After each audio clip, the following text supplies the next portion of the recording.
For Sunday, June 24th, you found the Georgia Gang. Topping our agenda today, rapid transit may be extended to the north. Kasim Reed has a very expensive dinner, and it's illegal pay for the DeKalb County Commissioners. Some of the stories up for grabs on the Georgia Gang. From the Fox 5 studios, the Georgia Gang starts now. And we're glad you can be with us on this Sunday. We speak at a very propitious time, as they say. Set a record for jobs. More Metro Atlantans are employed than at any time in history. That's pretty remarkable. It's pretty amazing. After living with so long with high unemployment, it's nice to be able to take a positive approach to things, and then we get back into chewing other people up, because that's what the news does. But at any rate, Governor Deal this week made a major announcement that's a long time coming, and Phil, I'll let you handle it. It is the extension of bus rapid transit, $100 million in bonds to get it started, up Georgia 400 as far as, I guess, Forsyth County, perhaps. That's right. These are 4 new bus-only interchanges for express lanes, and I tell you what, as we all know, Georgia has been behind in transit and transportation planning over the last, 15, 20 years, but we're catching up, and I think that is a 40. really good, well, you could argue that number, but we have had some progress. But I think this is great because, as we all know, we're battling congestion, and this will be great for 400. So, and I know we'll be talking more about transit anyway, but wonderful news. Well, it also, MARTA will operate it, which is interesting, as we move more toward a regional type transportation system. That was the whole point of the legislation passed by the General Assembly. And I think we're going to learn about this combination, Theron, of toll lanes and other forms of transit, to wit, bus rapid transit, huh? Yeah, absolutely. I mean, and to Phil's point, this is a huge win for the governor. I mean, they really marketed this, said it was a huge announcement. And I just want to read something that the governor's office put out. They said that this project is expected to reduce delays by 18%, basically southbound and northbound of the 400 corridor, but by 2030. But at a time where there's more than 19,000 hours each day spent on 400, which amounts to about 25 minutes per user. And so what they're trying to do is really get these statistics out to say, hey, look, this is going to be a long-term project to reduce the traffic. And I think Phil pointed this out. 400 is actually has the most traffic, you know, than any other major road or interstate or expressway in our state. And so this was really big, and it's really good that MARTA is included as well, because it continues the governor's pledge to make sure that MARTA continues to be in the transit plan overall. Now remember, I want to emphasize this. These are individual stations. Phil, you mentioned it, but we need to point out they're in the toll lanes, but they're individual stations where you board as if you were boarding a train. Right. You're That's not right. getting on These a are bus. express lanes. Right. And you presume the buses have Wi-Fi. You assume people can be productive. And they would ride the bus, I guess, to the North Springs MARTA station.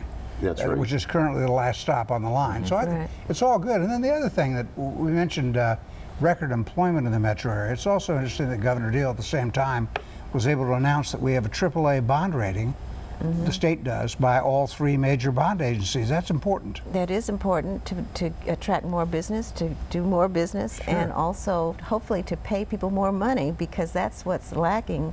A lot of the jobs that got added were the lower paying jobs, and people need to be paid a living wage so they can take care of themselves and their families. Well, you get better interest rates too, of course. And again, good news to your point, Dick.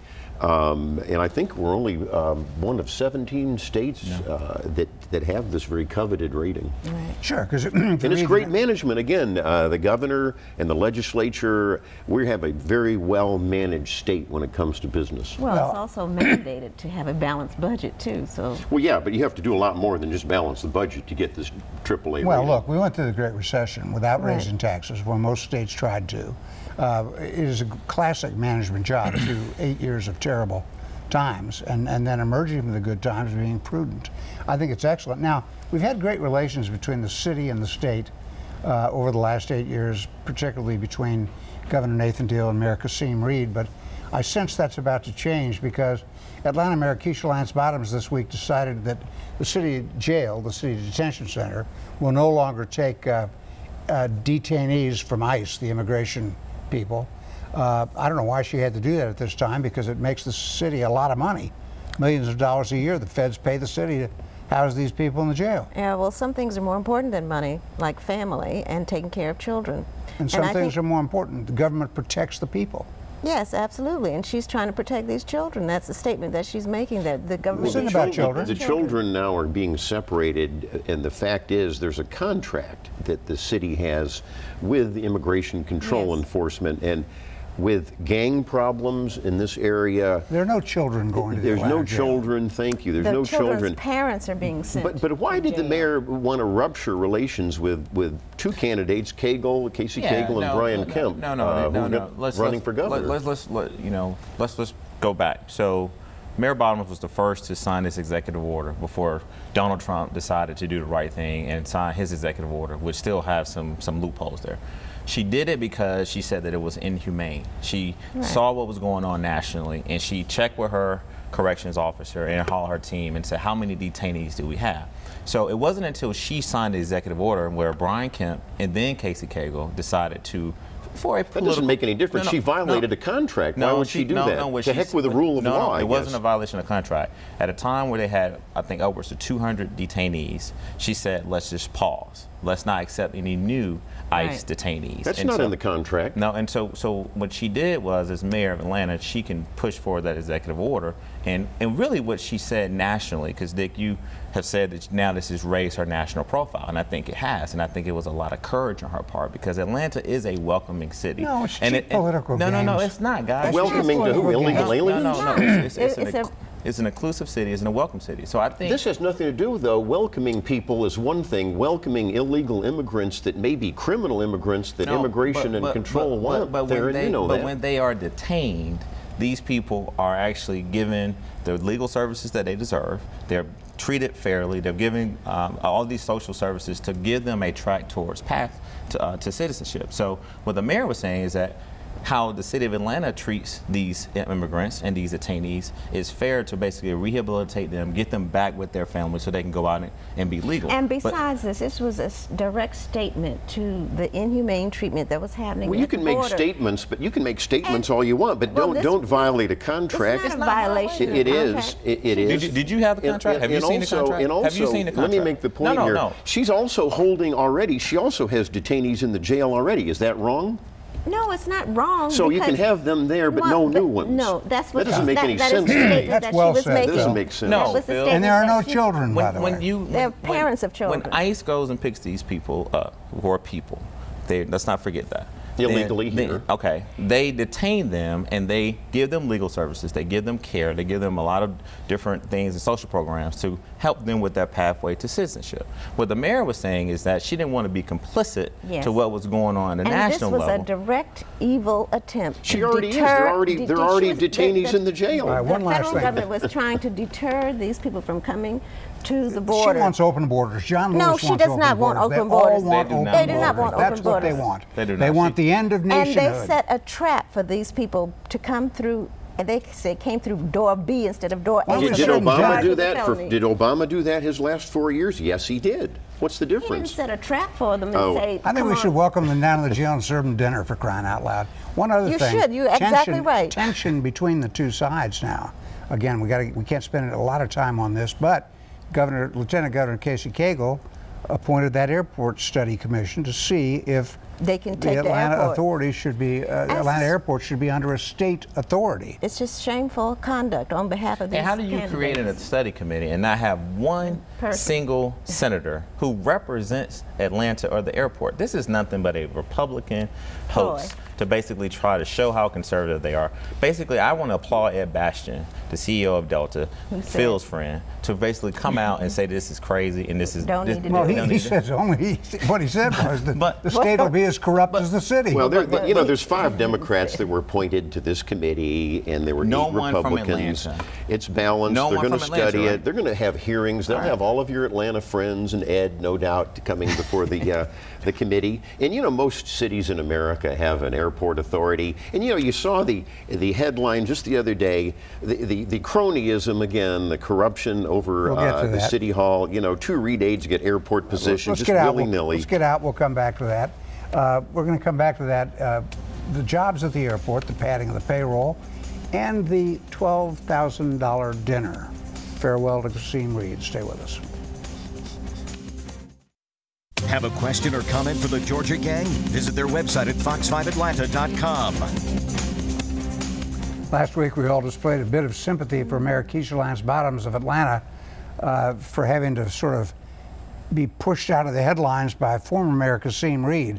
Well, it continued again this week, where it was revealed that in his last month in office, Kasim Reed had dinner for 40, his alleged cabinet, a cabinet of 40, at a steakhouse in Buckhead, and it cost $12,000, and the taxpayers picked up $8,840 of that dinner. Now, I'm not opposed to good dinners, but really, should the taxpayers pay for that, Alexis?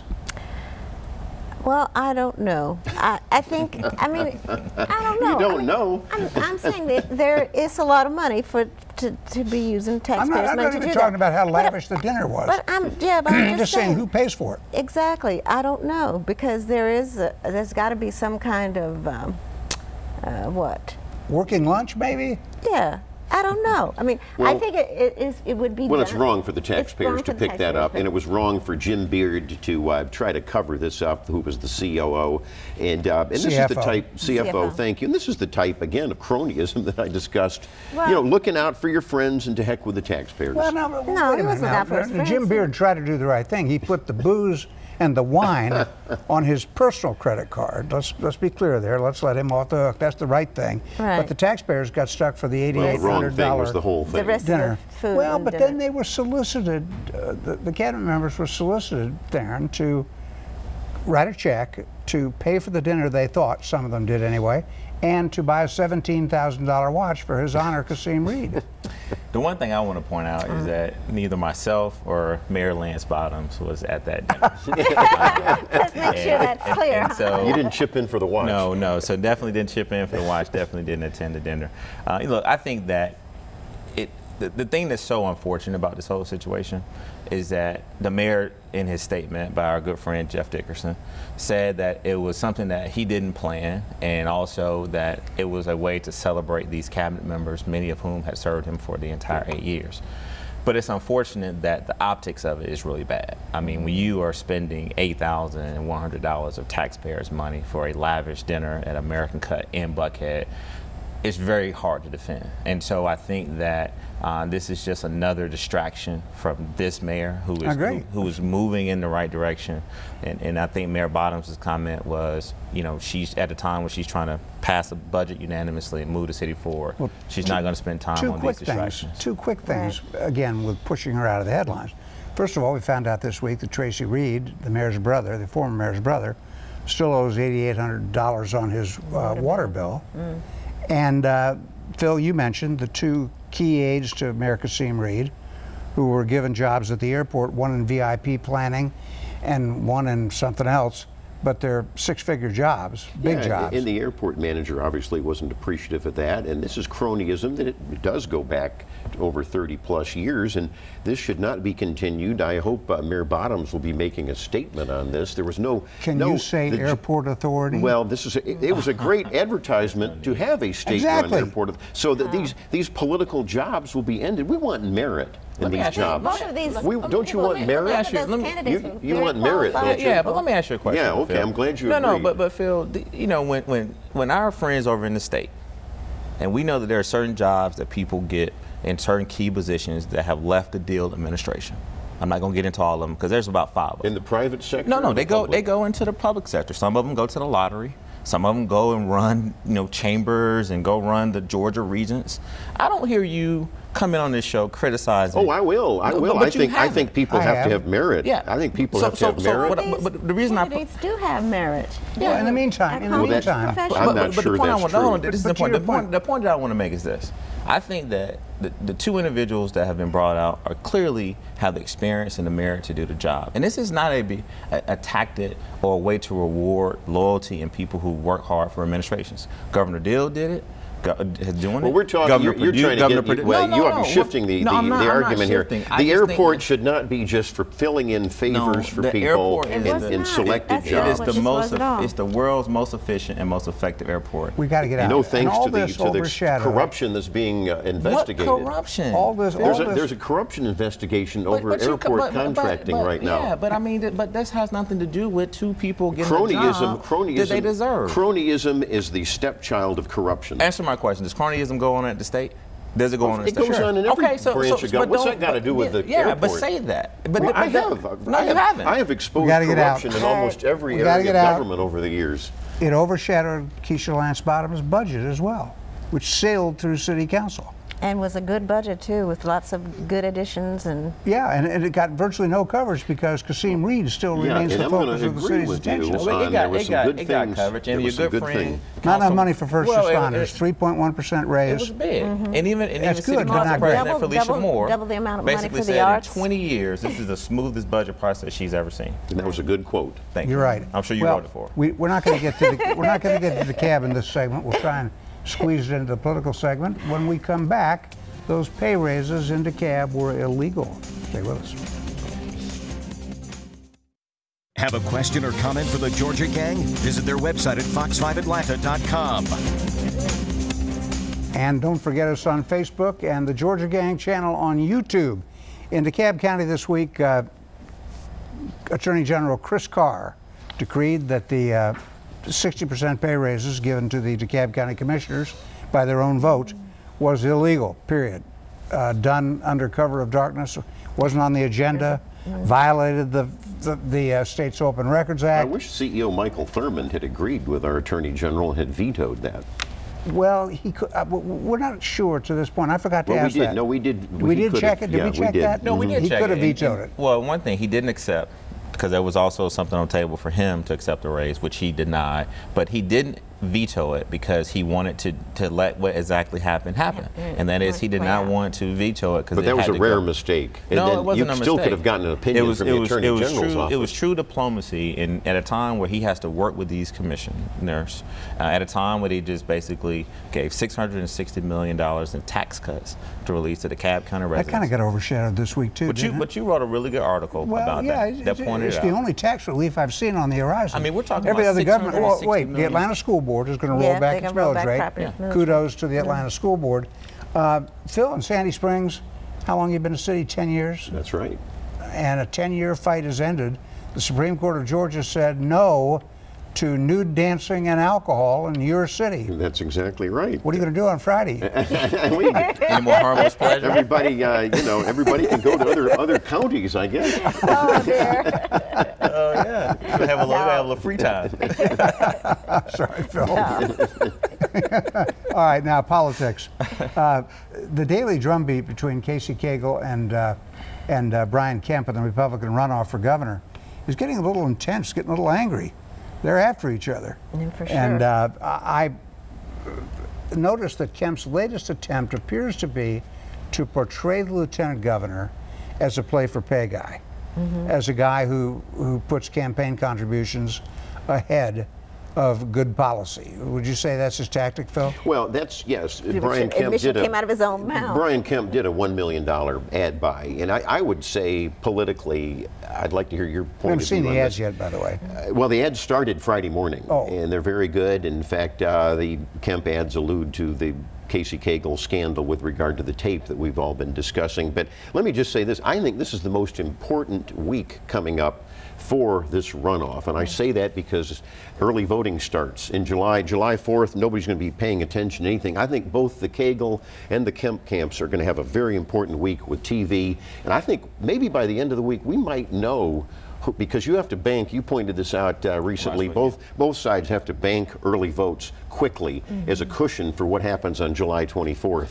And so we may know by the next Georgia Gang who we might think might be the Republican nominee for governor. But I remember back when Kathy Cox, and I know you remember this, Alexis, when Kathy Cox and Lieutenant Governor Mark Taylor, Secretary Cox, were going at it in runoff, but it was never this nasty. I mean, let's just, for our viewers, just really, capture. It's also only 4 I don't know, weeks long. there was a lot of nastiness over the years. No. And then we pointed this out a few weeks ago. I'm telling you, whoever emerges from this Republican runoff he is going to be battered, and he's going to have to spend weeks trying to reunify the party. And what's unfortunate is that, you know, Cagle is spending money, but let's give Brian Kemp some credit. One of the things that you pointed out, Dick, is that can Kemp raise the money? To put up $1 million statewide ad buy, that's some real money. And so I think what you're starting to see is that Kemp is really starting to raise a little bit more money than expected. But Casey Cagle still has a massive war chest. And I just really want them to talk about the issues that matter most to the people of Georgia: transit, jobs, public safety, education.